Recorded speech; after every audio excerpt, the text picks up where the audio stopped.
Jésus continue à faire son travail en nous. Il est de même pour des gens qui viennent d'entrer à l'église.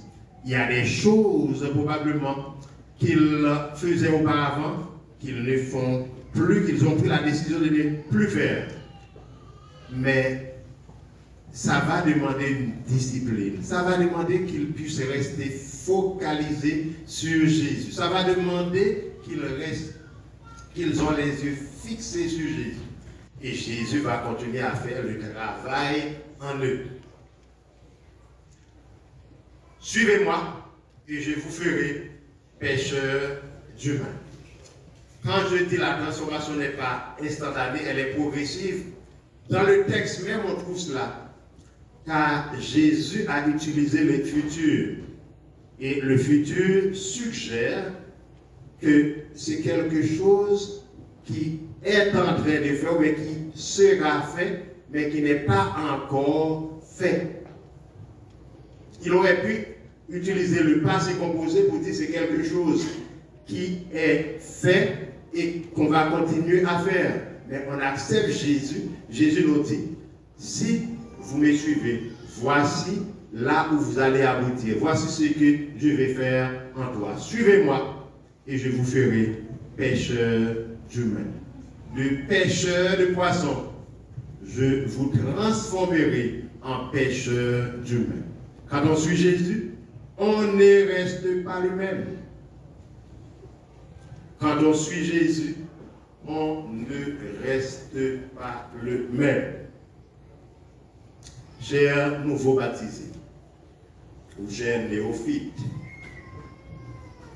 vous êtes invités à suivre Jésus et non un frère ou une sœur de l'Église. Vous êtes invités à suivre Jésus et à développer votre propre relation avec lui. Vous êtes invités à suivre Jésus et je vous dirais même, et non pas vos parents. Je ne dis pas qu'il ne faut pas obéir à vos parents.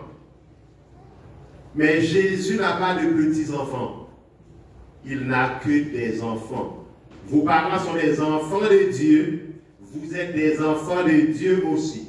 Donc Dieu vous demande de développer votre propre relation avec lui. Vous êtes invités à suivre Jésus. Jusque-là, vous suivez vos parents. Vos parents vous ont amené à l'église. Ils vous ont fait un très bon travail. Gloire à Dieu pour cela. Mais à partir d'aujourd'hui, vous êtes invités à suivre Jésus. Et vous suivez vos parents dans la mesure où leur pas s'est attaché ou bien se sont attachés au pas de Jésus.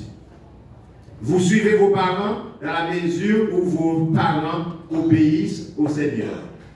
Si vos parents désobéissent, Dieu vous invite à lui obéir. Vous êtes invités non pas à suivre un frère ou une sœur, non pas à suivre vos parents, non pas à suivre le pasteur. Vous êtes invités à suivre Jésus. Les gens que vous suivez dans l'église, c'est dans la mesure où eux, ils suivent Jésus. S'ils ne suivent pas Jésus, vous vous détournez d'eux pour pouvoir suivre Jésus. Pourquoi? Parce que c'est Jésus seul qui peut vous transformer. Et lui seul peut vous sauver. Puisque c'est lui seul qui peut vous transformer, c'est lui seul qui peut vous sauver, c'est pour cela que c'est lui seul que vous devez suivre. Et son invitation est sans équivoque. Suis-moi ou suivez-moi. Son invitation est importante et impérative. Ce n'est pas une suggestion. Ce n'est pas une simple invitation. Mais c'est une invitation qui se présente sous la forme d'un ordre parce que ta vie éternelle en dépend. Et puisque notre vie éternelle dépend de notre acceptation de suivre Jésus, à partir de ce moment, puisqu'il nous aime, il ne nous fait pas une suggestion. Ce n'est pas quelque chose qu'on peut accepter ou bien qu'on ne peut pas accepter. Ce n'est pas quelque chose optionnel. Ce n'est pas une option. C'est une obligation de suivre Jésus. Voilà pourquoi il vous dit, suis-moi ou suivez-moi et je vous transformerai. Suivez-moi et mon Père va vous honorer. Suivez-moi et vous aurez la vie éternelle. Puissions-nous tous accepter l'invitation que Jésus nous a lancée de le suivre et de le faire jusqu'au bout. Nous rappelant que celui ou celle qui persévérera jusqu'à la fin sera sauvé. Que le Seigneur soit avec vous alors que nous allons chanter au numéro 64. J'ai suivi Jésus dans la paix.